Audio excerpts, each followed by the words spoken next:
ஹாலிடேஸ்னாலே அது நம்ம ஜிடி ஹாலிடேஸ் தான். GT holidays, South India's #1 travel brand.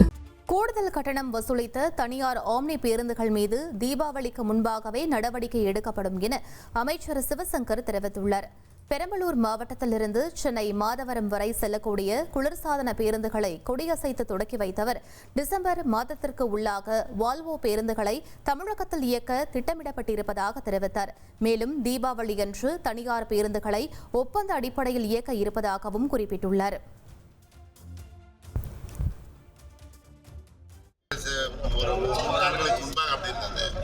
கடந்த 3 ஆண்டுகளாக கட்டுப்பாட்டில் தான் வைக்கப்பட்டது. இப்பொழுதும் அந்த ஆம்னி பேருந்து உரிமையாளர் சங்கம் எங்களுக்கு ஒப்புதல் அளித்திருந்தார்கள்.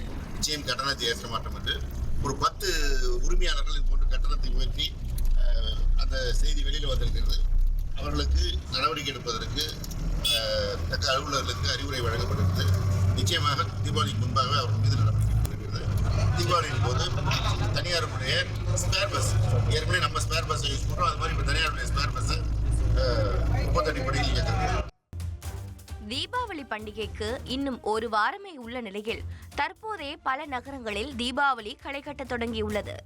தஞ்சையில் காந்தி சாலை, அண்ணா சாலை உள்ளிட்ட பல்வேறு பகுதிகளிலும் புத்தாடை, பட்டாசு வாங்க பொதுமக்கள் கூட்டம் அலைமோதியது.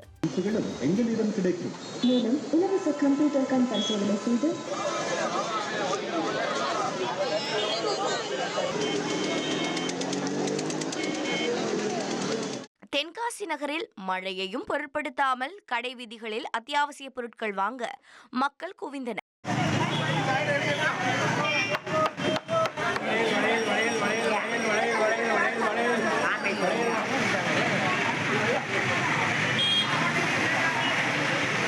இதேபோல ஈரோட்டில் ஆர்கேவி சாலை, காவிரி சாலை, பெருந்துறை சாலைகளில் புத்தாடையுடன் ஆடைக்கு ஏற்றவாறு காஸ்மெட்டிக் பொருட்கள் வாங்க பெண்கள் அதிக அளவில் ஆர்வம் செலுத்தினர்.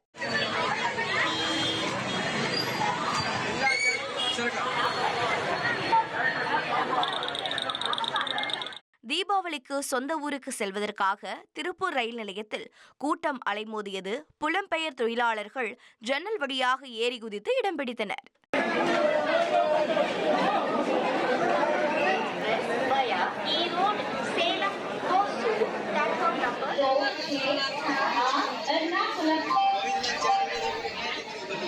ஹாலிடேஸ்னாலே அது நம்ம ஜிடி ஹாலிடேஸ் தான். GT holidays, South India's #1 travel brand.